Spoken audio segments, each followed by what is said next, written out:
आपके साथ पूजा त्रिपाठी और आप देख रहे हैं कमोडिटी निवेश। और इस शो में हम आपके सवालों का जवाब लेंगे कमोडिटी मार्केट से जुड़ा। अगर कुछ सवाल है आपके तो वो आप हमसे पूछ सकते हैं। सवाल पूछने का तरीका आपकी स्क्रीन पर है। 9136934058 पर आप अपने सवाल हमें व्हाट्सएप कर सकते हैं, SMS भी कर सकते हैं, साथ ही आप हमें कॉल भी कर सकते हैं। इसके अलावा हमारे कुछ सोशल मीडिया हैंडल भी हैं, फेसबुक, ट्विटर और इंस्टाग्राम हैंडल भी हैं। आप उसके जरिए भी अपने सवाल हम तक पहुंचा सकते हैं। चलिए अब शो की शुरुआत करते हैं और हमारे साथ जो एक्सपर्ट आज जुड़ चुके हैं उनका भी स्वागत करते हैं। हमारे साथ इस वक्त प्रथमेश माल्या जुड़े हैं एंजल वन से। बिटुपन मजूमदार हमारे साथ इस वक्त मौजूद हैं और इसके अलावा अनुज गुप्ता भी हमारे साथ जुड़ चुके हैं IIFL सिक्योरिटीज से। आप तीनों का ही बहुत बहुत स्वागत है शो पर। चलिए सवाल जवाब का सिलसिला शुरू करेंगे, लेकिन इस वक्त जहां पर अच्छा एक्शन दिख रहा है उसमें कच्चे तेल पर एक बार बात कर लेते हैं। सुबह हमने देखा था अच्छी तेजी के साथ कारोबार हो रहा था, 7400 के भी पार निकल चुका था, लेकिन उसके बाद ऊपरी स्तरों से गिरावट आई। ब्रेंट क्रूड वापस $94 पर आ चुका है, करीब 0.75% की कमजोरी वहां पर है और MCX क्रूड भी 7300 के नीचे करीब 0.5% की कमजोरी यहां पर भी देखने को मिल रही है। एक बार इसके मायने समझ लेते हैं। प्रथमेश, कैसे रीड कर रहे हैं आप? क्रूड में काफी ज्यादा उतार चढ़ाव देखने को मिल रहा है। जिन्होंने सुबह पोजीशन ले ली होगी ये तेजी देखकर, अब वो क्या करें और आगे के लिए कैसे चाल देख रहे हैं आप क्रूड में? आई थिंक इवेंट के पहले ये क्लियरली एक वॉलेटाइल रोड मैप है सारे एसेट क्लासेस के लिए इंक्लूडिंग कमोडिटीज। और यहाँ पे क्रूड में सबसे ज़्यादा वॉलेटिलिटी दिखाई दे रही है बिकॉज इंटरेस्ट रेट्स अगेन बढ़ने की उम्मीद है, जिससे डॉलर स्ट्रांग होता है और कमोडिटीज़ का इन्वर्स रिलेशन यहाँ पे प्ले आउट होता है। इसलिए आपको अगर यहाँ से अगर कुछ आगे की स्ट्रैटेजी बनाना है तो मेरे ख्याल से सेल की सलाह रहेगी। 7345 के आसपास क्रूड का नवंबर वायदा सेल करना होगा। 7420 का स्टॉप रहेगा, नीचे में टारगेट 7190 के लिए रहेंगे। मेरे ख्याल से क्रूड में एक बिकवाली की रणनीति बना सकते हैं आज के ट्रेडिंग सेशन में।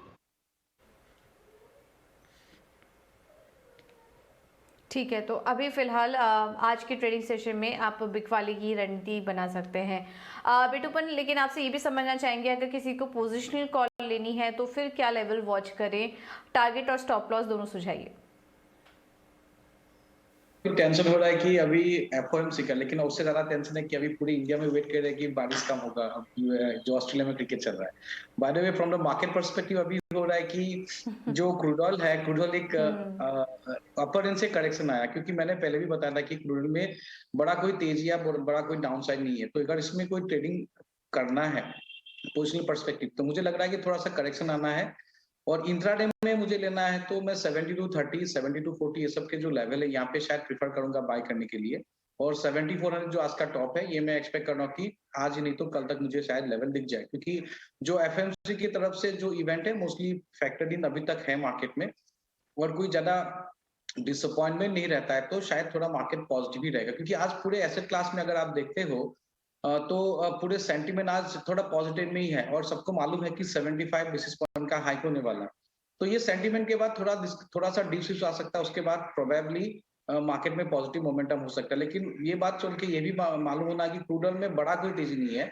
तो प्रोबेबली ऑन मैं WTI का जो बता रहा हूँ पोजिशनल पर्सपेक्टिव में, तो मैं देख रहा हूँ कि पूरा जो दायरा है यहाँ पे $84 या $83 on the lower side and on the higher side $90 का जो WTI का देख रहा हूँ। तो नीचे लेवल पे कभी भी एक ब्रॉडर करेक्शन आता है गोइंग फॉरवर्ड तभी हम लोग को लेना है। लेकिन अगर ट्रेड पर्सपेक्टिव लेना आज या कल के लिए तो मेरे हिसाब से 7240 ये सब जो लेवल है यहाँ पे बाय करना है। 7400 का जो टारगेट है उस टारगेट के लिए वेट कर सकते हैं और प्रे करिए कि क्रिकेट शुरू हो जाए अभी फिलहाल। ओके, ठीक है, तो ये राय आपको कच्चे तेल में दे दी गई है। तेजी कर सकते हैं आप, थोड़ी गिरावट अगर आती है तो 7240 उसके नीचे जाना मुश्किल है और आगे तेजी ही देखने को मिल सकती है। तो उसमें भी आप 7400 के टारगेट्स के लिए आप यहाँ पर कच्चे तेल में एंट्री ले सकते हैं।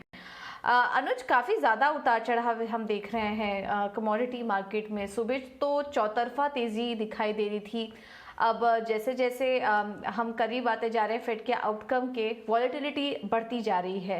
क्या एक्सपेक्ट कर रहे हैं आप? ये जो फेड का आउटकम आएगा उसमें 75 बेसिस पॉइंट तो फैक्टर इन है ही, लेकिन उसके अलावा कमेंट्री में आप क्या वॉच करेंगे, और साथ ही साथ फिर आगे के लिए क्या व्यू बन रहा है आपका? गोल्ड एंड सिल्वर से शुरुआत करते हैं। गोल्ड एंड सिल्वर पर अपनी राय दीजिए, आगे की चाल कैसी रह सकती है कमेंट्री और फैसले के बाद? पूजा जी, गुड आफ्टरनून। फेडरल बैंक की जो कमेंट्री है वो इम्पोर्टेंट रहेगी, और इस बार मैं एक्सपेक्ट कर रहा हूँ कि एक स्लोअर पेस पर इंटरेस्ट रेट को लेकर वो कमेंट्री कर सकते हैं कि आगे हो सकता है कि वो उतना हॉकिश ना रहें, थोड़े स्लोअर पेस पर वो इंटरेस्ट रेट को इंक्रीज करें, जो कि मार्केट के लिए काफ़ी एक पॉजिटिव हो सकता है। और हम देख भी रहे हैं कि जैसे जैसे इंटरेस्ट रेट का समय नज़दीक आता है, मार्केट के अंदर वॉलिटिलिटी बढ़ती हुई दिख रही है। आज अगर हम देखें तो मार्केट एक तरीके से रेंज में ट्रेड करता हुआ दिखाई दिया है। मॉर्निंग में अभी एक अपसाइड मोमेंटम था, थोड़ा सा मार्केट स्टेबल होता हुआ दिखाई दिया है। तो मुझे लगता है कि इवनिंग में मार्केट थोड़ा स्टेबल ही रहेगा।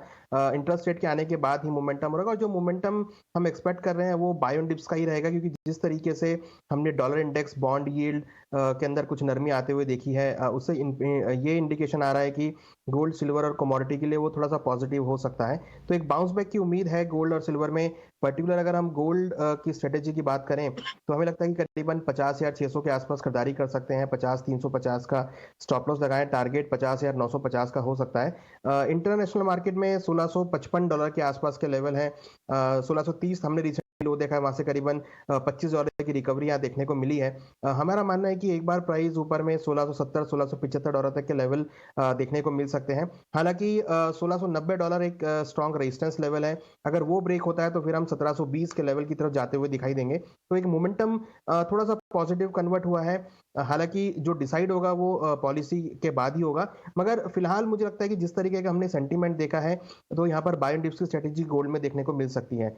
सिमिलरली अगर हम सिल्वर की बात करें तो सिल्वर ने करीबन $19 को एक अच्छा खासा सपोर्ट मेंटेन किया है। अभी $19.5 के ऊपर ट्रेड कर रहा है। एमसीएक्स में भी देखें तो 58,000 के ऊपर एक सक्सेसफुली ट्रेडिंग हम सिल्वर में आते हुए देख रहे हैं। अगर आप टेक्निकल चार्ट पे देखेंगे तो higher top higher bottom formation gold silver दोनों में ही पिछले एक हफ्ते से बनी है, जो कि ये इंडिकेशन कर रही है कि एक अपसाइड मोमेंटम है, और कंटिन्यूसली हम एक positive closing day by day इसमें आती हुई देख रहे हैं, जो कि इंडिकेशन कर रहा है कि अपसाइड मोमेंटम सिल्वर में भी कंटिन्यू रहेगा।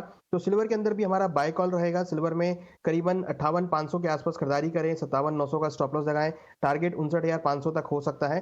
और इंटरनेशनल मार्केट में एक्सपेक्ट है कि अगेन हम $20 के ऊपर के लेवल आते हुए देखेंगे। तो मुझे लगता है कि कमोडिटी मार्केट में एक बार बाउंस बैक का जरिया देखने को मिल सकता है। तो बायो डिप्स की स्ट्रेटेजी कमोडिटी मार्केट में रहेगी।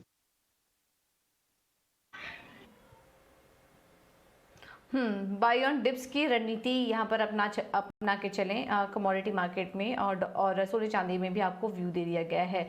प्रथमेश, बुलियन मार्केट इस वक्त डॉलर इंडेक्स को अगर देखें तो ये करीब 111.50 के नीचे है इस वक्त। US 10 ईयर बॉन्ड यील्ड्स में भी इस वक्त वीकनेस देखने को मिल रही है। आउटकम के पहले अभी आउटकम आएगा तो फैक्टर ही नहीं है वैसे तो सब कुछ, लेकिन फैसला आने के बाद अगर कुछ पॉजिटिव सरप्राइज नहीं मिलता है तो क्या फिर सोने में आप और तेजी के लिए प्ले आउट करेंगे? अगर किसी को नियर टर्म के लिए यहाँ पे पोजीशन बनानी हो तो क्या फिर और तेजी के लिए आप प्ले आउट करेंगे, या फिर आपका कॉन्ट्रा कॉल बन रहा है इन स्तरों पर? गोल्ड जो है वो काफ़ी दायरे में फंसा हुआ है, ऊपर में 51,000 और नीचे में अराउंड 50,000 के आसपास। तो ये रेंज ब्रेकआउट्स के आसपास ये कोई पोजिशनल व्यू बनता है। अदरवाइज 51,000 के आसपास रेजिस्टेंस है, 50,000 के आसपास सपोर्ट जोन्स है। तो अगर यहाँ पे मैं ट्रेड पर्सपेक्टिव से बात करूँगा और इवेंट स्पेसिफिक के बाद अगर कुछ ट्रेड लेने की बात होगी, यहाँ पे 50,830 के आसपास सेल करने की सलाह रहेगी। 50,990 का स्टॉप रहेगा और नीचे में टारगेट 50,500 के रहेंगे। बट सिल्वर में अगेन वोलेटिलिटी ज़्यादा है और जस्ट प्योरली इवेंट को प्ले करना है तो यहाँ पे सेल की सलाह रहेगी। 59,140 पे सिल्वर दिसंबर वायदा सेल करना होगा। 59,750 का स्टॉप रहेगा, नीचे में टारगेट 57,900 के लिए रहेंगे। ऑलराइट, ठीक है, तो ये राय आपको सोने चांदी में दे दी गई। इस बीच एक दर्शक का सवाल भी आया है, दिल्ली से हैं ये शिव शंकर बंसल जी का सवाल है। बिटुमन आप सजेस्ट करिए, चांदी 57,000 में इन्होंने बेची है, अब क्या करना चाहिए? काफ़ी ज़्यादा नुकसान हो रहा है और वाकई यहाँ पर हम देख रहे हैं चांदी के लेवल्स को भी अगर इस वक्त हम वॉच करेंगे तो 58,900 के ऊपर है और अभी भी हल्की तेज़ी है और अभी भी एक्सपर्ट्स बात कर रहे हैं कि ये जो तेज़ी का मोमेंटम है ये जारी रह सकता है। लेकिन यहाँ पर इन्होंने बिकवाली का ट्रेड ले लिया है, क्या करना चाहिए? इन्हें निकल जाएं या फिर बने रहना चाहिए? और स्टॉप लॉस भी इन्हें सजेस्ट करिए। व्यू तो मार्केट में अभी सेंटिमेंट थोड़ा पॉजिटिव है और क्लोजिंग आज अगर जिस तरह से मार्केट हम लोग को दिखेगा, प्रॉब्ली आज का जो सत्र रहेगा इवनिंग सेशन में, मेरे हिसाब से रेंज अराउंड टू पॉजिटिव भी रहना चाहिए। और एक प्रॉब्लम हो सकता है कि अगर कोई स्टॉप लॉस भी आज भी लगा देते हैं तो अगर कोई अच्छा खासा रैली आता है आफ्टर इंडियन मार्केट क्लोजिंग तो शायद उनको स्टॉप लॉस मिले भी नहीं। तो इसलिए अच्छा है कि थोड़ा डिप्स आता है तो इंट्राडे में स्टॉप लॉस मेंटेन कीजिए 59,200 के ऊपर, और अगर कोई डिप्स आता है 58,400 ऐसा लेवल आता है तो मेरे हिसाब से एग्जिट बनता है। तो मुझे लग रहा है कि सिल्वर में, जैसा कि अनुज ने भी बताया कि वो भी एक्सपेक्ट कर रहे हैं कि थोड़ा सा मार्केट में इस बार पेस ऑफ जो रेट हाइक हो, प्रॉब्ली मार्केट एक्सपेक्ट कर रहा है कि थोड़ा स्लो पेस में हो, उसी तरह से उसी एक्सपेक्ट करके पूरे यूएस के इक्विटीज हो या कमोडिटीज में रिकवरी आ रहा है और मेरे हिसाब से वो कंटिन्यू कर सकता है। और मैं जो देख रहा हूँ गोल्ड का चार्ट भी, तो वो भी एक रिवर्स करने के लिए पैटर्न बनाने के लिए कोशिश कर रहा है। लाइकवाइज सिल्वर में भी जो कॉमेक्स में एक थोड़ा रिकवरी का शेप ले रहा है, तो मेरे हिसाब से यहाँ पे तेजी का सिनेरियो ज्यादा बन रहा है, शॉर्टिंग का नहीं। तो यहाँ पे कोई भी अगर डिप्स आता है तो मेरे हिसाब से निकल जाना चाहिए और इंट्राडे में 59,200 का स्टॉप लॉस मेंटेन करे, लेकिन ज्यादा होल्ड ना करे क्लोजिंग का।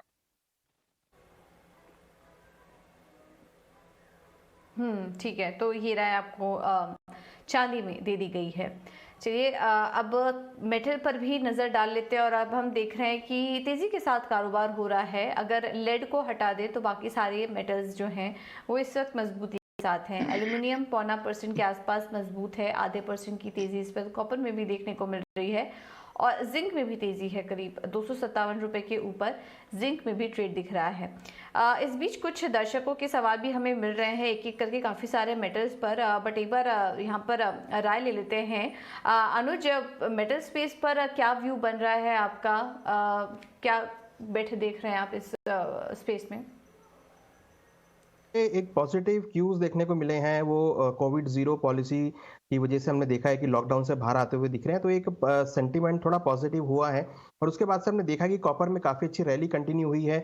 आज ही हमने देखा है कि 663 के लेवल इसने यहाँ पे टेस्ट करते हुए दिखाई दिए हैं। कहीं ना कहीं एक सेंटीमेंट थोड़ा सा पॉजिटिव रहा है। अगर आप कॉपर को देखेंगे तो ऑलमोस्ट 4 दिन की हाई पे यहाँ पे ट्रेड करता हुआ दिख रहा है। हमें लगता है कि कॉपर में, एल्युमिनियम में, जिंक में बाय ऑन डिप्स की स्ट्रेटेजी रहेगी। कहीं ना कहीं देखें तो बेस मेटल में भी सेंटीमेंट थोड़ा पॉजिटिव होता हुआ दिखाई दिया है, तो यहाँ पर भी हमारी खरीदारी की सलाह रहेगी। कॉपर में पर्टिकुलर बात करें तो 657 के आसपास खरीदारी करें, 652 का स्टॉप लॉस लगाएं, टारगेट 665 तक देखने को मिल सकता है।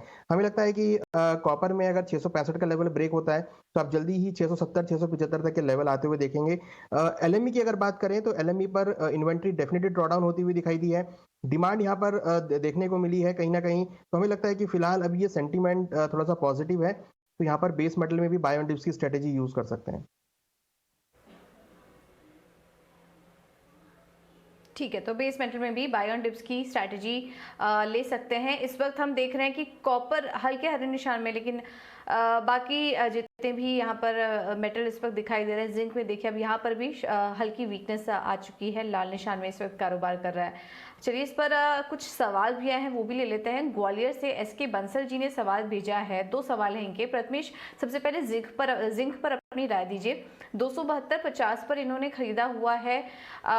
अभी हम देखें तो जिंक 255 के आसपास कारोबार कर रहा है, हल्के नुकसान हो रहा है इनको इस वक्त। यहाँ पर क्या करना चाहिए जिंक में?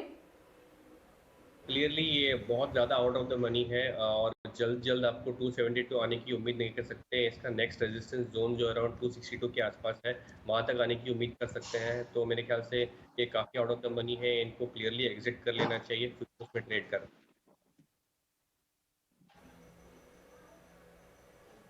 ओके, और लेड पे भी सवाल आया है इनका, इस पर भी राय दीजिए। अभी फिलहाल अगर लेड देखें तो काफ़ी फ्लैट कारोबार कर रहा है 178.95 के पास, लेकिन ये जानना चाह रहे हैं क्या लेड और नीचे आ सकता है, 172 के लेवल तक आ सकता है? आपका क्या मानना है लेड पर?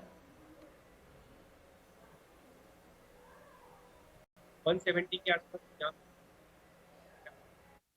जोन है, तो ये सपोर्ट जोन और रेजिस्टेंस जोन के बीच में यहाँ पे पर्टिकुलर कमोडिटी ट्रेड होने की उम्मीद कर सकते हैं। तो अगेन ये बीच में है प्राइस 178 के आसपास, अगर यहाँ पे इनका बाय ट्रेड है तो 182 के आसपास इनको एग्जिट कर लेना चाहिए। अगर यहाँ पे सेल ट्रेड बढ़ाने की इच्छा है तो आपको वेट करना चाहिए 182 के भाव का।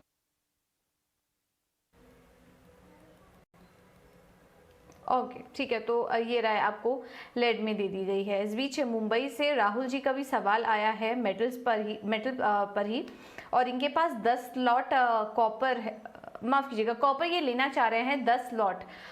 तो ये जानना चाह रहे हैं कि कॉपर किस स्तरों पर इनको एंट्री लेनी चाहिए। भी तो मैं आपकी क्या सलाह होगी कॉपर पर? लेकिन फिलहाल के लिए जो है अभी मेरे हिसाब से ये रेट नहीं है, उससे थोड़ा डिस में मिल रहा है तो ठीक है।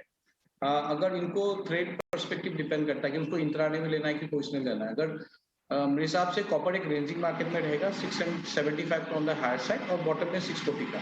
तो अगर उनको इंट्राडे में देखना है तो कोई भी डील है क्योंकि मोमेंटम थोड़ा पॉजिटिव है, ऊपर से थोड़ा सेलिंग आ रहा है बिफोर द मीटिंग, तो 654 65 का ऐसा अगर रेंज बनता है या 655 का भी मार्केट आपको मिलता है तो मेरे हिसाब से वहां पे आप ले सकते हो। और मेरे हिसाब से इंट्राडे अगर होल्डिंग है तो 652 का स्टॉप लॉस लाके आप एक्सपेक्ट कर सकते हैं थोड़ा टारगेट के लिए अराउंड 660 63 का टारगेट दे सकते हैं इंट्राडे के लिए। और गोइंग फॉरवर्ड अगर आप ऐसा लग रहा है कि मार्केट 665 का जो 64 65 का जो रेजिस्टेंस है ये तोड़ता है तो प्रॉब्ली 672 तक भी जा सकता है।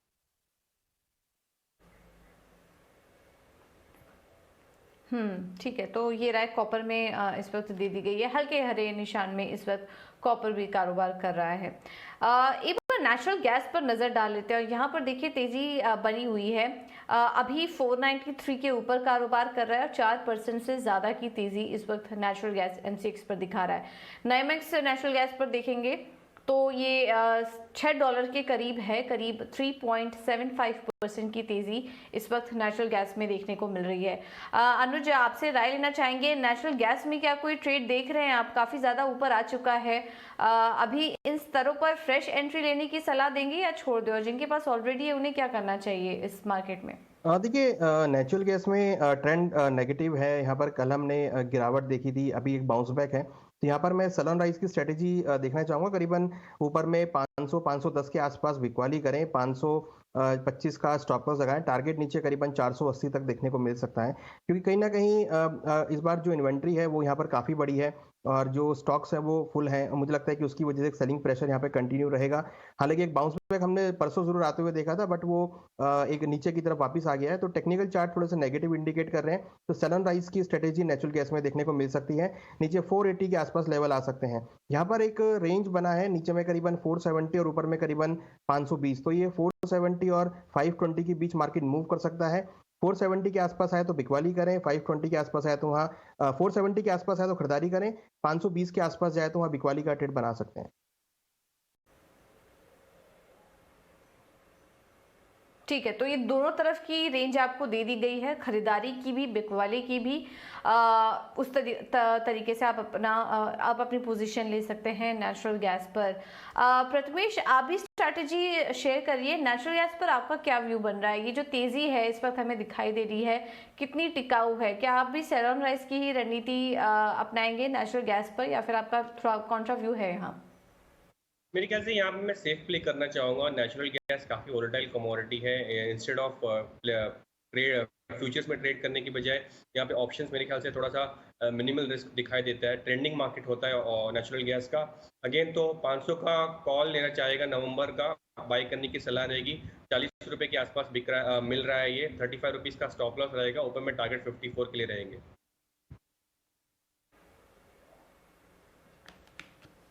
ठीक है, तो नेचुरल गैस में यहाँ पर ऑप्शन की रणनीति आपको सुझाई दी गई है। 500 का कॉल लीजिए, 35 का स्टॉप लॉस होगा, टारगेट 54 का इस वक्त सुझा रहे हैं। तो ये भी एक रणनीति है, आप इसके अकॉर्डिंग चल सकते हैं। चलिए अब बात करते हैं कुछ एग्री कमोडिटीज की और नजर डालते हैं मसाले पर। मसाले में आज तेजी के साथ कारोबार हो रहा है। धनिया वायदा देखिए 11,000 के ऊपर इस वक्त 1% से ज़्यादा की तेज़ी यहाँ पर देखने को मिल रही है। हल्दी वायदा भी 7,250 के ऊपर है, करीब आधा % की मजबूती यहाँ पर है। और जीरा वायदा भी 24,300 के ऊपर कारोबार कर रहा है, करीब करीब आधा % की तेज़ी यहाँ पर भी देखने को मिल रही है। तो आज मसाले में अच्छा कारोबार दिख रहा है। अनुज, क्या व्यू बन रहा है आपका स्पाइसेस पर? क्या कोई ट्रेड देख रहे हैं इन स्तरों पर? कौन से सेगमेंट में आपको तेज़ी और दिखाई दे रही है? देखिए पूजा जी, मुझे लगता है कि स्पाइसेस में टर्मरिक एक अच्छा काउंटर रहेगा, जहां पर हमने एक रिकवरी भी आते हुए देखी है और हमें लगता है कि एक्सपोर्ट डिमांड के चलते यहाँ पर एक काफ़ी अच्छा सपोर्ट मिल सकता है। हमने देखा भी है कि आज करीबन 7,400 के आसपास तक प्राइस आए भी थे, तो यहाँ पर भी खरीदारी की सलाह रहेगी। करीबन 7,200 के आसपास खरीदारी करें, 7,050 का स्टॉप लॉस लगाए, टारगेट करीबन 7,500 तक देखने को मिल सकता है। तो टर्मरिक मुझे लगता है कि स्पाइसेस के अंदर एक अच्छा बेट रहेगा, जहाँ पे खरीदारी कर सकते हैं। हालांकि जीरा और कोरिएंडर थोड़ा सा रेंज में फंसे हुए हैं, काफ़ी दिनों से एक सेलिंग प्रेशर यहाँ पे हम देख रहे हैं और अब एक रेंज में आके अटक गए हैं। तो उसके बदले मुझे लगता है कि टर्मरिक एक अच्छा कमोडिटी रहेगी, जहां पर स्पाइसेस में खरीदारी का ट्रेड बना के चल सकते हैं।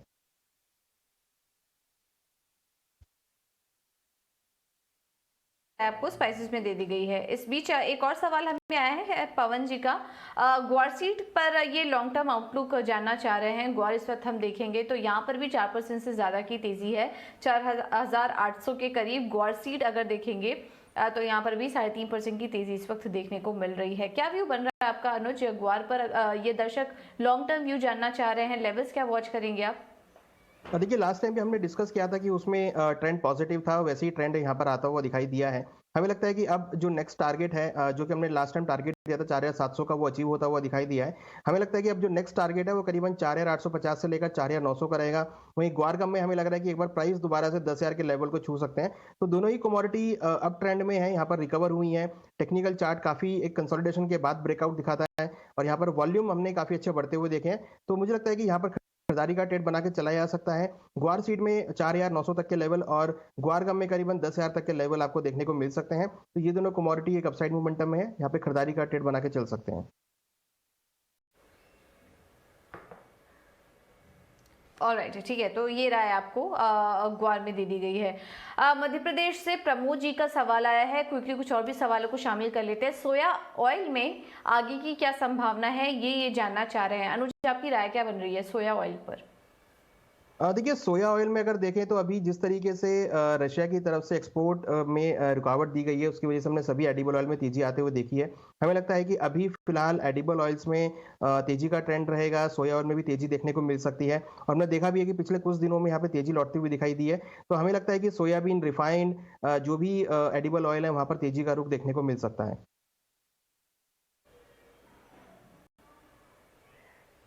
ऑलराइट, चलिए फिलहाल समय की थोड़ी कमी है, इतने ही सवालों को हम शामिल कर पाएंगे। आप तीनों ही एक्सपर्ट का बहुत बहुत धन्यवाद। प्रथमेश जी, बितुपन जी और अनुज जी, आप तीनों का ही बहुत बहुत शुक्रिया समय देने के लिए और अपनी राय कमोडिटी मार्केट पर और तमाम सवालों को भी जवाब देने के लिए बहुत बहुत धन्यवाद आपका।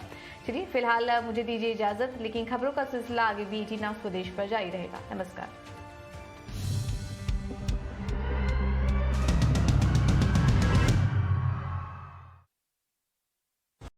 Powered by